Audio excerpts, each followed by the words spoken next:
All right, welcome into the program. My name is Rob Sanders. I'm running a little bit late today, and I apologize. Shit gets hung up at work sometimes. It's just the way that it is. All right, so I come to you from Columbia, South Carolina. You know, I tell you that every time so that you'll know where I am. For those that are watching around the world, yes, that happens. By the way, this show's also in a podcast format. If you would like to download the podcast, you can do that. So I wanted to put that out there. That's my wife sending me pictures of dogs. What a mess. Anyway, I'm telling her to go get him, get this dog. We'll just add another dog to the mix. Who gives a shit? All right. Anyway, so hey, appreciate you guys checking out the show. We got all kind of stuff we can get into today. The college football world is heating up. We have our first games on Saturday. It's a shit show of games, by the way. I mean, it really is. But I think that when it comes down to it, we're still going to be enjoying the college games this weekend. I guess the biggest matchup is Florida State and Georgia Tech. Yeah, I mean, you can call in with your picks on that. I'll put the link to go over here with that if you would like to join. I think this is one of those things where we're so hyped for games that we will go and watch these games. But in the end, it's like when you go to a bar back when we were younger. We go to a bar, right, when you were a lot younger, right? And you've been talking to a lot of these a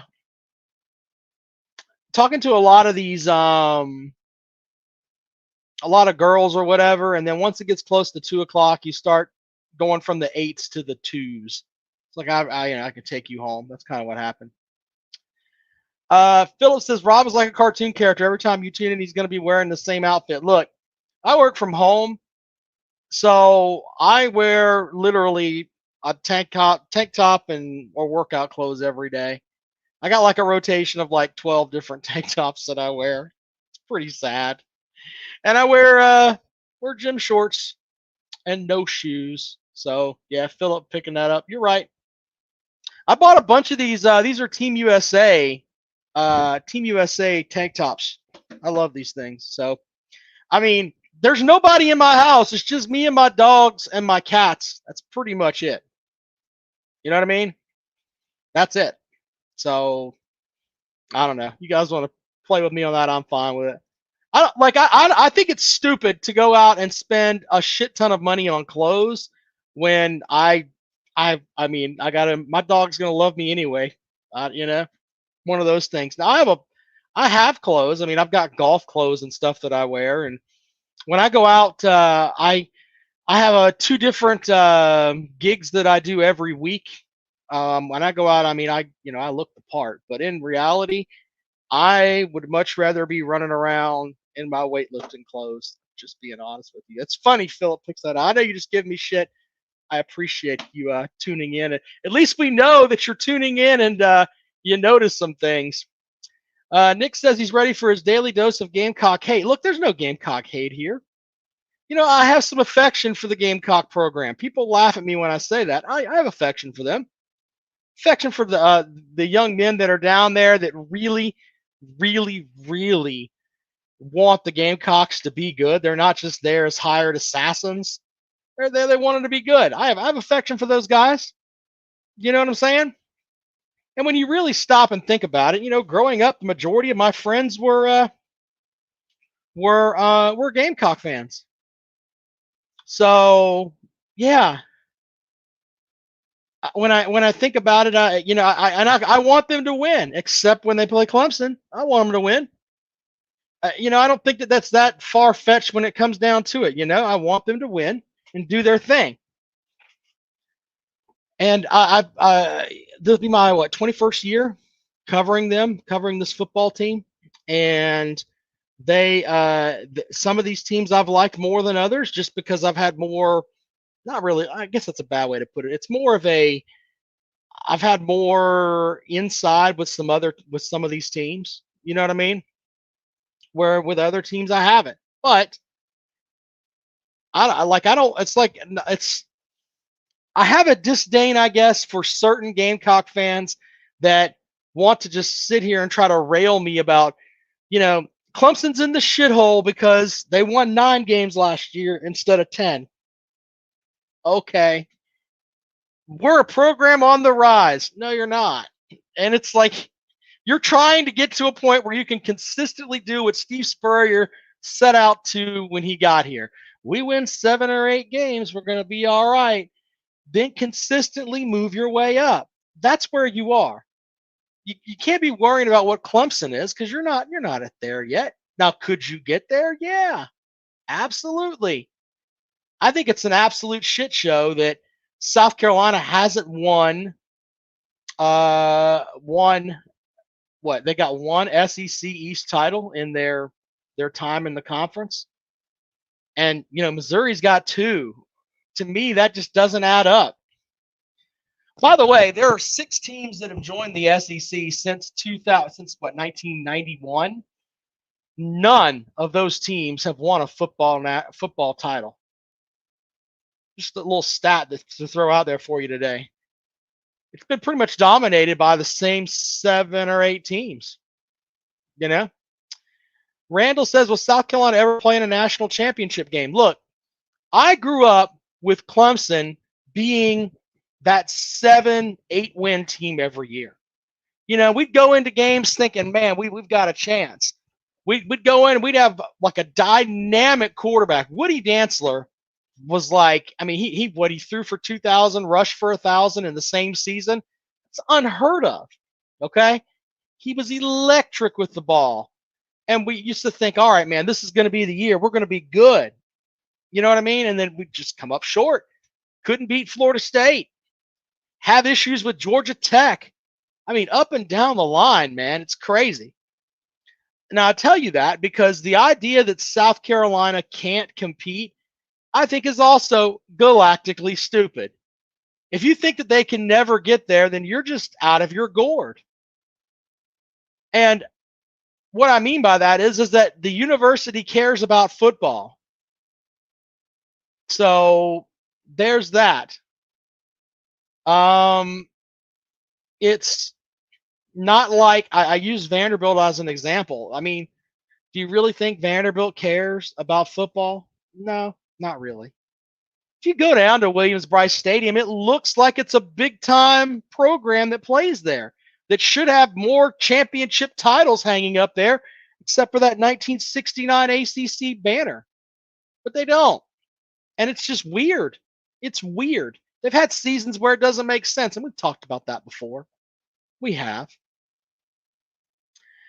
Philip says, with the expanded playoff, a lot of teams who had no shot to win a title now have a chance. Yeah, I agree with you on that. And a lot of it, we're going to have some stuff this year that I believe, and maybe over the coming years, where we're going to have some teams that are going to finish like in the top 15 that are going to be better than some of the teams that make the playoffs. Okay? And we're going to sit there and we're going to be like, man, damn, a top 15 team. I mean, let's use Tennessee as an example. They think I pick on them all the time. Tennessee, LSU could be in that mix too. You finish 15th. You have 3 losses on the year. Your 3 losses are to Alabama, Georgia, and I don't know, insert one other one here. Okay. You go through, you lose the SEC championship game, and that's your 3rd loss on the year. All right. So you're an SEC championship game loser, but you've lost to Alabama, Georgia, and I don't know, pick another one, whoever's there. Okay. With that 10-3 or 11-3 team, whatever the number is, 10-3. You have 10 wins. You're probably 16th in the country. There's going to be a G5 team that, in my opinion, has no fucking business being there, that you would literally mouth pump from here to the end of time. You also will have probably 2 other teams there that their schedule could have been a little bit better. Okay? What I mean by that is that they could have avoided playing Georgia. They could have avoided playing whoever, okay? And they roll through and they're 11 and let's say they're 11 and 2 or 10 and 2. They didn't play in the SEC championship game, so they don't get hung with that third loss. They're going to finish ahead of you. And you know what they get for a consolation prize? A first round matchup in a home game. Yep, that shit like that's going to happen. Let's say they get that 5 seed, okay? 5 seed means that they're outside of the top 4 there. They could have 2 losses and be a 5 seed. Could happen. The stuff I'm slinging here is not that far-fetched. You could be that 5 seed, get the 12 seed, which is going to be the G5 team. You're going to get them at home. You're going to run over them, and then your next matchup is going to be probably against the 4 seed. So you get the 4-5 matchup, which is probably going to be the Big 12 champion. I probably like your chances in that one.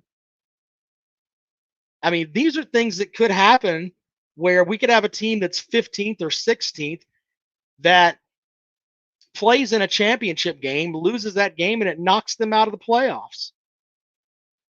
If you roll through the ACC schedule, we can go down that road for a second. You roll through the ACC schedule, and you get, let's say you get an SMU Clemson matchup.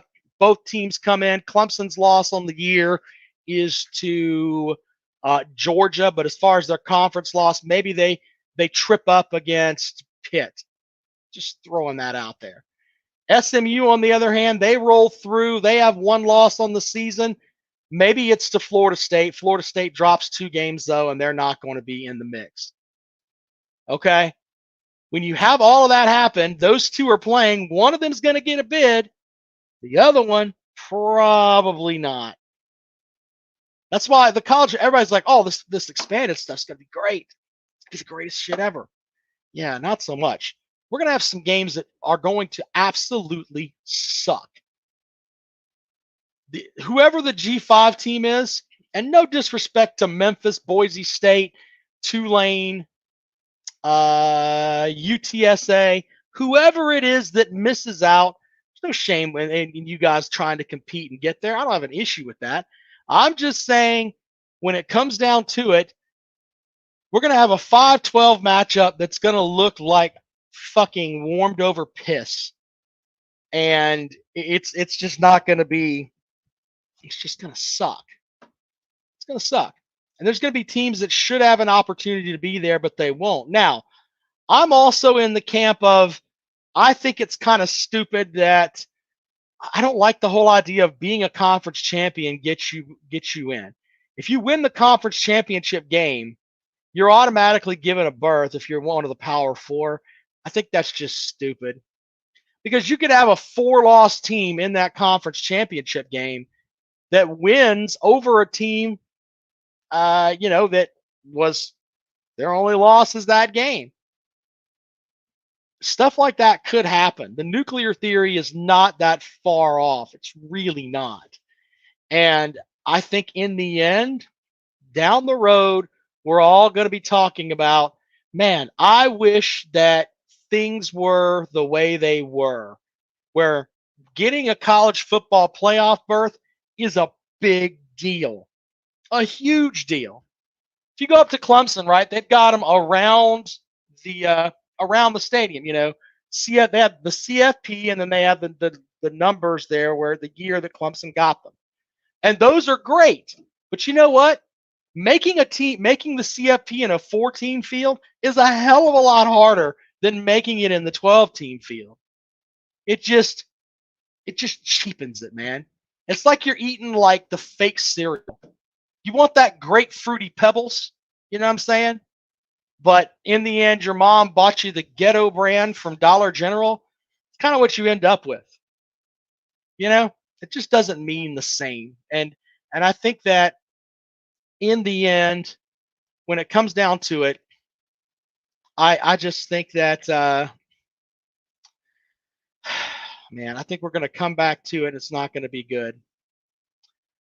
Yeah, so I think most people agree with me.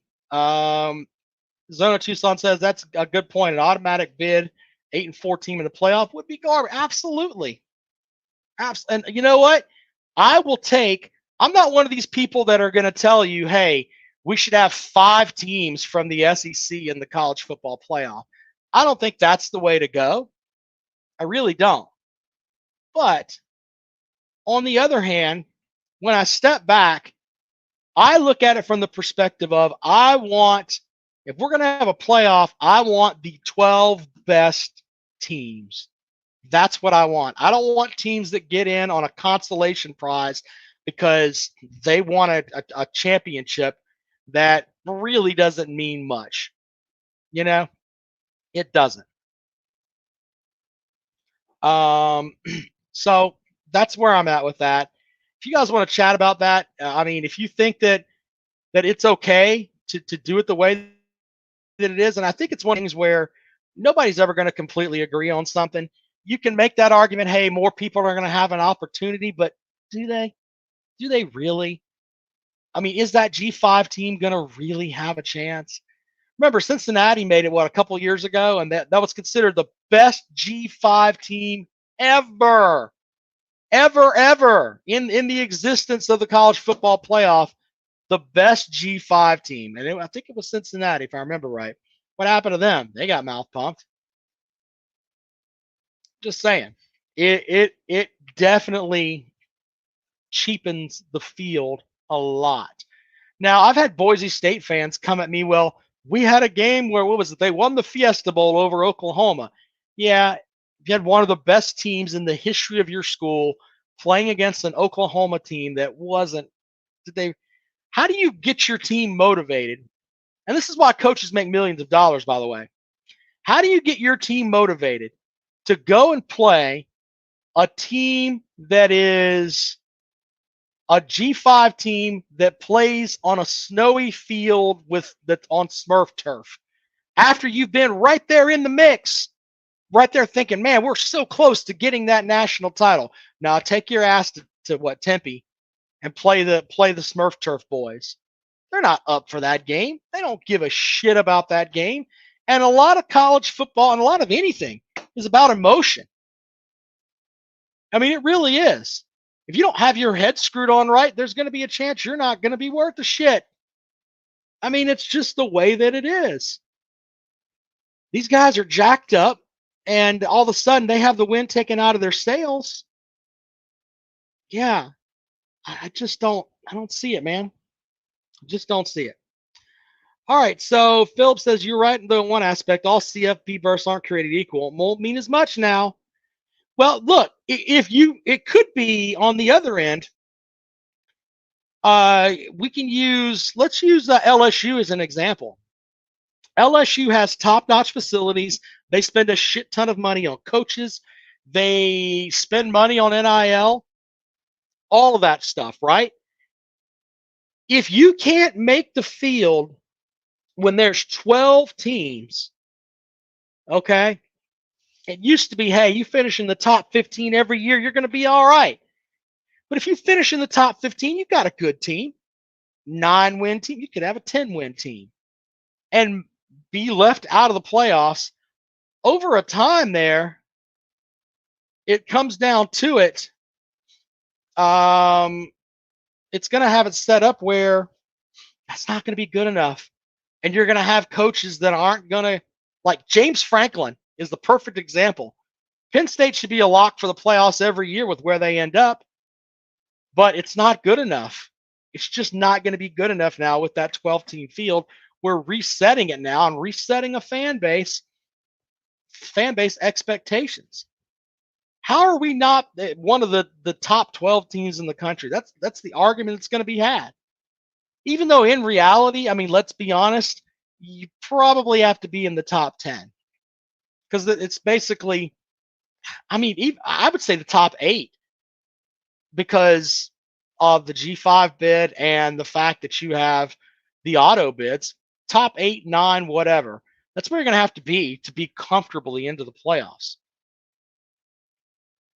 We haven't really talked much about that on the program here, but it's just when I see that, I just think it just cheapens the college football playoff has really cheapened itself. Now, don't get me wrong, we'll watch those games and we'll love those games. And I think there's a section of us. Someone was talking about the NCAA tournament earlier. Hey, you know what? We love it when the Cinderella story goes in there and knocks some shit off. UMBC, whatever the hell their name is, beating Virginia a couple years ago. Love the hell out of it. All right. But in the grand scheme of things, was that really good for college basketball? No, not really. Yeah, I mean, nobody remember. I don't even remember who they were. Maryland, Baltimore County. There you go.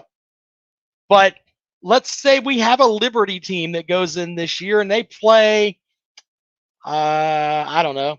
Let's say they end up playing as the 12 seed. They get Ole Miss. If they beat Ole Miss, means that Ole Miss wasn't up for Liberty. Then we're questioning why the hell was Ole Miss there? You know, Tennessee played Ole Miss. They had one more loss than they did. Ole Miss gets that bid, and Tennessee's out there like, we would kill Liberty. And you're probably right. Probably right about that. But you know what?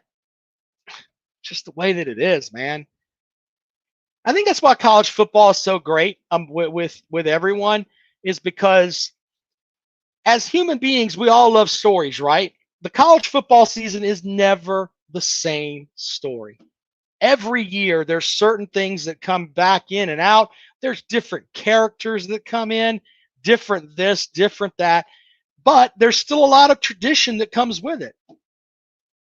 And I think that that's one of the reasons that we love college football as a whole here. Let's welcome Peg and Megan to the program. Good afternoon, sir. Hey, Rob. I know there's been some bookcase of accountability talk here in the last couple of shows. Mm-hmm. I haven't really heard anything wild out of your mouth, which is rare. But I mean, give me a hot take or a dark horse type take. Give me something that goes against the grain that you're saying that needs to go on the bookcase of accountability. Well, I have like three out there takes. One is North Carolina State beats Tennessee. I think that can happen. I Where think is that that if Tennessee, that game is in Charlotte. Okay. So now, not saying Tennessee won't travel, but NC State can beat them. So, yeah, North Carolina State could win that matchup with them. What was the other one that I had? Oh, I didn't. That's not really that far out. Someone was talking about what was it? Clemson's going to lose by 6 touchdowns or whatever to Georgia. That's not happening. That's not really that far fetched though. Oh, I did say that SMU would be in the ACC championship game. So there's that. All right, I'll give you that one as a out there take. But I don't You know. don't I think think you about don't think Tennessee NC State's an out there one?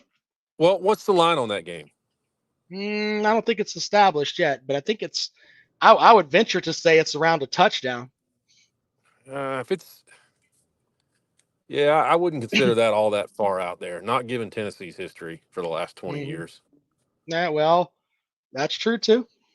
Well, I So, will give you one that I know is going to qualify as out there. You can go ahead and make some more space on my shelf there. well, there's Um, the bookcase of accountability, and we have a trash can next to it. That's where your takes go, because is there all of still them are room in that? fucking trash. No, you about filled that thing up too. I was assuming that was full. Yeah, well, it's getting there. Uh, Anyway, what South you got? South Carolina is beating Clemson this year. Mm, I knew you were going to come with that. Now you're trying to get something out of me today, and I'm not going to give it to you, sir. I'm really not, and I'm not basing that on anything other than I Well, think. let's be honest here. What makes you think that? I think recruiting a bunch of guys well, I say guys, but Samantha Brown types that are all flash and no substance. I think that finally catches up to you this year. So, like Georgia Uh, wanted him too. You know that, right? Rob, I don't know What? where you get your sources. Uh, His final three were Georgia, Clemson, and I think it was Texas. But okay. Like Like Kirby Smart backed off of him. Get the fuck out of here, man. Come on. You're Um, just ass hurt that he's a Georgia kid and was like, "Nah, I don't want to go there. I'm going to go somewhere else." That's what's bothering you with Brown. Just be yes, honest. I'm dwelling on the three misses a year that we have. I'm just hung up on it, Rob. I don't know what I'm going to do. Well, I But would be no, hung up. I would be hung up on misses like Deshaun Watson and Trevor Lawrence, both from inside your state. Barrett Carter, who is a All-American linebacker. I'd be upset too if I didn't get those guys. I don't think Georgia. I don't think Rick was quite as progressive as Dabo when it came to Sunshine. If you know what I mean. So I Are think you that's really why. you really questioning Trevor Lawrence because of his hair? I think you're jealous of his hair. Uh, That's what I yeah. think. Anyway, no, the main reason is Lenore Sellers. I think he's a lot better than what people are giving him credit for, and I think they're going to have that one game where they set it on fire. And I think it's going to be versus you ladies. Well, that's fair. I think that me personally, that the way that he takes off, he's going to have to learn how to slide a little bit. I know he's a big son bitch, but you can't take a constant beating all the time and expect to just, oh, we're going to be fine. So And Barrett Carter, who I've never heard of, is this an inside or an Kirby outside Smart knows linebacker? who he is. Okay, is this an Georgia inside or an fans know outside who he is linebacker? because they cried like somebody fucked their girlfriend. That's how Never, bad it was for him. never heard of Seriously. him. Never heard of him. Well, that's because you don't read anything but goddamn Bulldog Daily. You don't read anything outside of that damn shithole down there. Never heard of him. I Um, wouldn't want to hear from either. inside or outside linebacker? As far as Brown or Carter, Carter. Carter's an outside linebacker. Okay. Do me a favor. Watch Hmm. Georgia's outside linebackers. They'll be the ones Sure. that are in the backfield all night long. And then tell me how bad we're missing this Barrett That something or that other. that's completely not fair. That is completely not fair because you're comparing apples to oranges. Oh, it's All not going to right, look fair. I can tell you that. it's. I'm telling you, he would start there this year. He He'd would. start. Yeah, absolutely. And Brown Okay. would move into the rotation eventually. Oh, I know you my don't like God. him, but he'd move into the rotation eventually. Oh, God. I guess being self employed, there's no drug testing, obviously. So Mm, we're seeing the effects of that now, Rob. hmm What else do you have for the program? You've got South Carolina winning over Clemson. Okay. Yeah, I Anything think that, else you want to add out there? Because we're the bookcase. I mean, we're going to keep it open all season, but the preseason ones are the best. They are yeah. the absolute best. Yep. Go ahead. Save the audio too, Rob. I got it right here, man. The Yeah. show is archived, man. Show Go is ahead and archived. go ahead and make a little clip because when it happens, I want you to be man enough to keep pushing that button. Have I ever not come back and said, you know what, you were correct about that? No, I don't have issues with that. I don't have issues with that. You could You talk you about my podcast partner saying it was nothing that they did. It was all of what we did. We lost by yeah. 49, but it was nothing they fucking did. I love Jackpot, but he says shit like that. And I'm like, what fucking game did you watch? You out of your fucking mind? You lost by 7 touchdowns, but it was nothing that Clemson did, sir. Absolutely nothing. It was about what we didn't do. Get out of here, man. Come on, man. Stop it. No, that's What a pretty much mess. it for the bookcase. I've taken up enough space on that thing, so I'll No, let that's why you somebody have a else. trash can next to it. Yeah. Your own trash can. I mean, it's that puts you in show lure there, man. Hey, You put so much bullshit out there. It's just you know. quick question: have you ever heard from Double O anymore, or have any clue what happened to him? Um. So I think he texts me every now and then, so I know that he's still alive. Yeah. But he's one of those people that like, and I'm not joking here. Like he went to jail for killing someone, Yeah.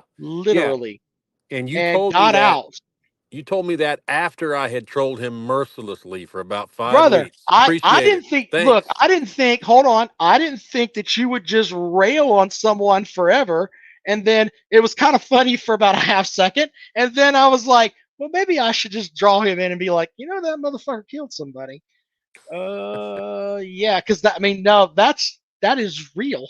He told me that Yeah, himself. yeah. So, yeah. And by the way, big balls for you. Hey, I'm gonna fucking run my mouth to a guy that's actually ended someone's life. It's a No, good thing I'm it two was states based. away. Yeah, that was steeped in ignorance. I promise you. Once you told me that, I slept with one eye open for the next 6 months. But I would have too, because that motherfucker. I mean, he's kind of crazy. yeah. Kind of crazy. All right, Rob. I'll So let somebody else jump in here. appreciate it, sir. Talk to you later on. All right, there you go. Peg and Megan joining the program.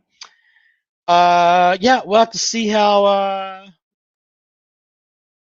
it goes from there. You know what I'm saying? I think that um I'm not buying what he said about that. We'll have to see. But getting back to that, Double O used to call the radio show all the time, and Peg and Megan would literally give him the absolute business. I mean, he would hammer him. And Double O is like this diehard Clemson fan, whatever, older guy. But I found out, yeah, he killed somebody, went to jail for it. Dun, dun, dun, dun, dun. I'm one of those people. It's like, all right, if you killed someone, I don't want to hang out with you. Somehow, dude got my number, and he would text me every now and then. Um, and it was like, it was stupid stuff. Like he would text me about, well, you said this on the show today, and then later on, he's like, why don't you come to my house and we'll have some. No, dude, no, man. Like you were ranting and raving and cussing earlier, and then all of a sudden you come back, and now you want me to come drink beer with you? I got nothing for you on that.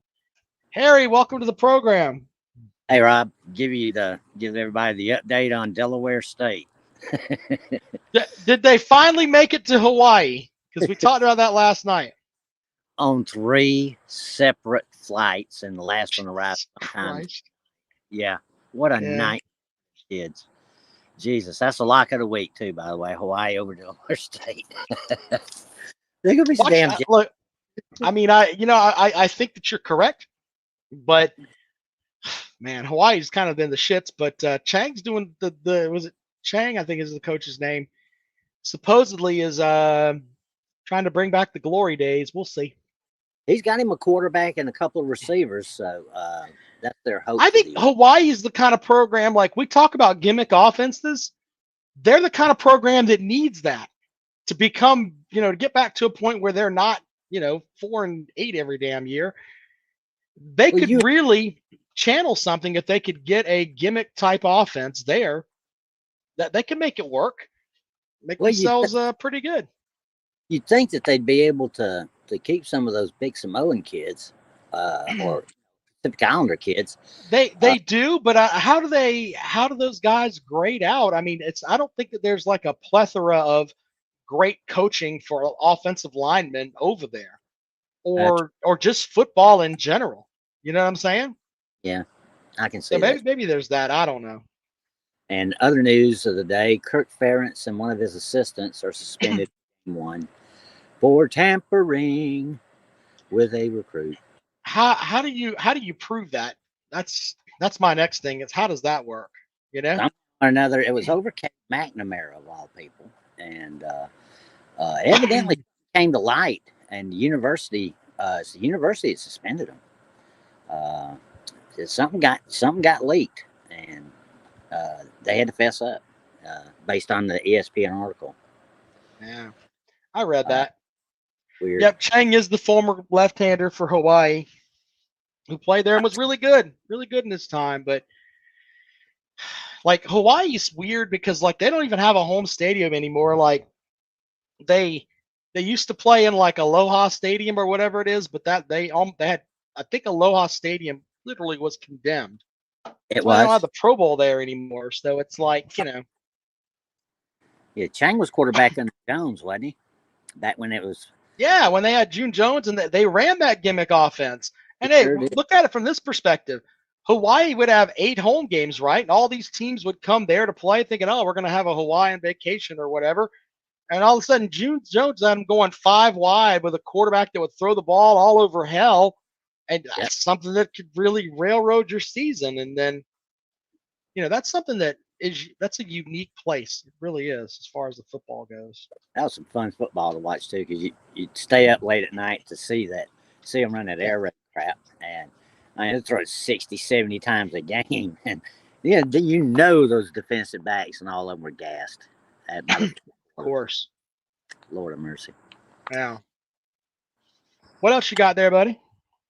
That was about it for today. I mean, there's no news until I guess the first part of the week when we start seeing some depth charts and some tentative starting lineups released. If, of course, we're privileged to get that information from some of these coaches that operate behind an iron curtain.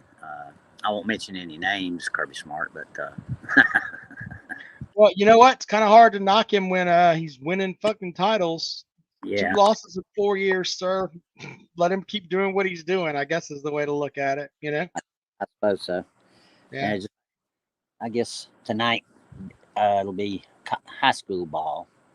Well, they got pro games tonight. Little pro action, little preseason games. You want to watch some of that? I'm not waste my time with any pros in preseason. They're not playing anybody. That's fun to watch sometimes. At least you get to watch some snaps or something. Trying to More fun to check out. I'll have to give the public broadcasting here in Georgia a lot of credit. When they pick high school games to televise, they pick good ones, and it's always means something. And so I guess that's a saving grace this time. At the early part of the season, then we all get bound up. I'm gonna be watching college football every night that it's on, just about. So they're recording it. So you mentioned coaches like not letting stuff out or whatever. Brad Crawford from 247 Sports, I saw this earlier. It kind of was interesting. He talked about South Carolina's offensive starting lineup. They've got Sellers at quarterback, and then they've got Rocket Sanders at running back, who's a transfer. You have Gage Larvardin, the Miami of Ohio transfer. Jared Brown from Coastal, Vandrivius Jacobs from FSU, Josh Simon, Josiah Thompson, who were there last year, Kamir Bell, an FAU transfer, Rashawn Lee, Torricelli Simpkins, who was from NCCU, and Carson Henry. The interesting part about that is that you've got, 5 guys from the transfer portal that are basically new starters there. That's kind of interesting where South Carolina is they're really going all in with that and a lot of teams are, not just the Gamecocks, but that's why it's hard to pick games for South Carolina, because we don't know if they're going to mesh or not. In the end, we don't really know. Well, given what they went through last year with injuries and whatnot, and Right. the lack of depth on the roster, if he was going to make a go of it, I guess the transfer portal made the most sense, because you can't, unless it's a really super high end freshman recruit, which they're not really getting. You can't really throw them in there on the lines of scrimmage. That's a fact. You can probably get away with it at some skill positions with limited reps, but you're not going to count on those true freshmen in South Carolina's situation. I don't see how you can do it. You're going to throw some of them to the wolves, but they're not going to fare well against grown-ass men, especially on some of these older teams. Yeah, well, I mean, hey, but if I'm Shane Beamer and the offensive line was as shitty as it was last year, if I have an opportunity to upgrade, I'm upgrading. The Clemson game is a perfect example. Yeah. I mean, Rattler goes out there, and by the way, the ball's on that kid. Going into that game knowing, look, we don't have a shot here. I'm going out there and I'm going to play because that's just who I am. I'm freaking playing. And he goes out there and literally got hit pretty much every damn play. Yeah. I mean, there were plays as soon as the ball was snapped. What was it? Ororu was in the backfield just ready to kill him, and he had no shot. But if Beamer sees that, and it's like, oh God, we got to fix that. Got to fix that. And the way to do it, I mean, if you can inject some talent in there quickly, I mean, I guess that's the great way to go. But I don't know if stocking your entire, 5 people, and we use them as an example, is the way that's going to bring you to the promised land. I don't know. We'll see. Well, Oklahoma did it, and by and large for their offensive line because they lost everybody. Yeah. I think that the way to use the transfer portal in theory is we're going to bring some folks in that are going to help. Like, if we have a spot at middle linebacker, we can get this guy and he's great. Yeah. Well, I mean, like Kirby, Jackpot says, keep in mind, Rob and Caller, both of your teams struck. Yeah, but they didn't lose. Oh, get out of here with that shit. Yeah, they didn't lose. Come on. I mean, congratulations. You played well and lost. You won the first half. God bless you. Rebel in. Bless Jackpot's heart. Poor Jackpot. Anyway, but did you see Kate Kiffin's new deal? No, I did not see Kiffin's new deal. What's up with that? They did an end run around Mississippi state law, and which limits state employees, which all football coaches at state universities are, by going outside the box. And the Mississippi Athletic Association, Ole Miss Athletic Association, I think is what they call it, worked up a $39 million deal for him through 2029, where he is going to get his $9 million a year, and the contract auto renews every year that they win 7 games. So nothing else need to be done. He's going to get $39 million. Should he decide to bolt, it's going to cost him $4.5. I'm not going to mock anyone that's trying to make money. If they like him enough that they can pay him that and they're happy with that, go get your money, Lane. That's kind of the way I look at it. You know what I'm saying? Well, I think it was in response to a lot of chatter about Florida going to make the full headlong rush if Sunbelt Billy crashes and burns this fall. And I already see a show of no confidence in him. Look at their recruiting. Florida's recruiting is like in the upper 30s, might even be in the 40s now. Yeah, I looked at it the other day. It was like, yeah, I mean, it was. Kids don't want to come there.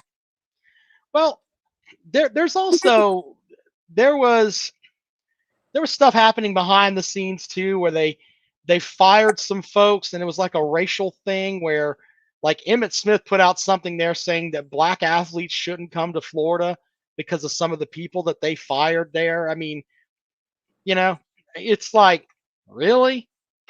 I mean, holy shit with all that. And you got one of your highest visibility alumni saying, hey, if you're a black player, don't come here. That's a hell of a black eye to have. You know what I'm saying? That's about as bad as it gets right there. Yeah, I mean, I wish I remember the whole story, but I mean, that's what it was. It was, hey, if you're a black player, don't come here. Yeah, I'll look at it. I'll try to post it there, but it was like there was, God, I can't remember when it was, but there was something about. Let me see if I can find it really quick here. Let's see here. I'll look it up really quick here, but that's crazy. Yeah, that is. I had heard, or there's chatter all the time, but I can't. And that was last year when he had the coaching turnover so much. Yeah, here it is. This was in May. From USA Today. He says Emmitt Smith. This is directly from USA Today. During an interview, said denounced the elimination of the DEI programs at his alma mater. The school's action was prompted by a controversial state law in 2023 that bans public universities and colleges for spending any money on DEI. When I see them destroying DEI for the sake of politics, it's not even common sense. This is just sheer spite, out of spite and sheer power. At the end of this day, this country was built on fighting for what is right, not just select few. Let's see here. We need diverse thinking and backgrounds to enhance our university. He says, to the many minority athletes at UF, please be aware and vocal about this decision by the university, who is now closing the doors on other minorities without any oversight. And to That's those right. that think it's not your problem and stay on the sidelines and say nothing, you're complicit in supporting systemic issues. So, yeah, that's what he That's said. pure politics there. Yeah, but that's what he said. To the many minority athletes at UF, be aware and vocal about this decision by the university. It's like, holy shit, you Well, know? all right, I want to hear the same said then about what's happened to Harley Davidson, John Mm-hmm. Deere, Tractor Supply, and now Jack Daniels and the University of Kentucky, because the University of Kentucky just shut down their DEI operation. Yeah. And anybody that is of the opinion that that's a that's a bad idea or something like that, Right. examine carefully how those programs were established and set up and who was running them, because it's I agree with what Peg and Megan says about bless his heart. It have zero effect on UF's recruiting, but the point is that in the end, it still looks bad. You know, I mean, it just doesn't look good. You know, because the average person that doesn't know the whole story, they're going to be like, "Why is Emmett Smith telling minorities they got to watch out at Florida?" You see what I'm saying? It's well, kind of a Emmett to account. mess. Somebody should Yeah. hold Emmett to account for his verbiage. But you know, uh, that's another story for another day. The fact of the matter is, University of Florida is a dumpster fire, Yeah, and they are. uh, face the facts of it. Hate it, Octavian, if you're in there in the chat, man, or Schultz. I don't think Schultz is. I think he's South Carolina, but anyway, there's a couple of Florida fans that usually come in. So sorry Yeah. about that. Yeah. Truth hurts. Yeah, well, but I think this is going to be everywhere, and eventually, that's how they're going to look at it, man. That's how shit like Well, that's going to happen. So, Georgia ditched theirs. Then, albeit quietly they did it, but it was being forced. They were spending millions of dollars on that didn't need to be. You know, yeah. put that back in the classroom. Jesus. It, Well, and or how about you take all that money that you're putting there and put it into other sports that, let's be honest, that people don't give a shit about as far as ratings and everything else. Send all yeah, that money to gymnastics, or I say gymnastics, but you get where I'm coming from here. absolutely. Fund some of those athletes that are there and give them the opportunity to actually get a college degree as a true student athlete. I kind of like the movement that a lot of the big schools are doing with those non-revenue sports, and that's seeing to it that the kids that are involved in those sports are getting the NIL help to offset their tuitions because of they don't like baseball. I think was only getting like 7 scholarships or some crap like that. You know, Mm-hmm. pre set up to a reasonable, to where it needs to be so that they can field competitive teams and give these guys and gals uh, exactly what you said, an equal shot at the educational benefit and the thrill and honor of playing the sport. I mean, Right. I think we're all at heart uh, think the same way on in issues like this. Yeah. Uh, let's let everybody have some of that pie, you know. Yeah. I'm all about. I think that programs should be looked at all the time about how they can be more resourceful and look, spend money. I mean, if you need new turf or whatever, let's have that. But do we really need, XYZ? I mean, do we really need that? You know what I'm saying? I mean, go and let's make sure that if we have $100 million budget, whatever, let's make sure that we're getting the most value for that. Mark Cuban was great with something that he did where he would have his office was, you know, the most bare office that you would ever see. But you know, it was he make multi-million-dollar deals in there, and he ended up he wanted, I think I read the story where he wanted a slushy machine. So he got him like a 7-Up or a 7-Eleven slushy machine. That's in his office, but the rest of it's just bullshit. You know. So you walk into Mark Cuban's office. He's a owns the Dallas Mavericks, He's a but his billionaire. office is like there's a 7-Eleven slushy machine over there, and the rest of it looks like shit. So yeah, Yeah. pretty funny. I So know that. I have stuff like that, you know. I know all the big universities are expanding facilities, modernizing this, that, and the other, and they're open like ours are to all the sports teams to come in and train and get treatment and utilize the indoor facility, and it's all open to them. So, in limited room at Georgia in particular for any kind of dang facilities. Yeah. That's what you should and have. They have had to do, and I think it benefits them all, especially those rehab facilities. Those were pretty dang impressive. Yeah, I'm with you on that. I think that things should be a little bit. I don't know. The accounting on some of that stuff is like, man, come on. You know, All right, I feel I'm gonna weird about that. and All right, let's bud. in. I appreciate it, man. Thank you so much. Bye. All right, bye bye. All right, there you go. Johnny Apple's into the group. Thank you, sir. Calling other people rednecks when you spend your last dollar on Bud Light. Florida football players should qualify for the SNAP program. Very good, Big Barney Ross. Very good, sir. Yeah, I don't know where to go with that. All right, so I'll put the link out here one more time if you want to join us. The Calloway's Pick'em Challenge link is in the bio here. Make sure you go and enter that. Yeah, if you have issues with that, let us know. I'm on Twitter at Rob Sounds Good. Also, rosanders1979@gmail.com. Feel free to email me, and we'll go from there. All right, pretty simple, right? If you would like to be a part of today's show, have at it, man. We'll get you involved here as we wrap up the Thursday edition of the Rundown here on the Carolina Jackpot channel. And let's see here. What we got?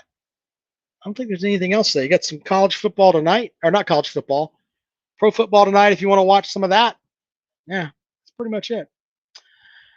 All right. Well, it's been a good show today. You guys are awesome, and I shall see you later on. Thanks for checking us out. We'll see you tomorrow.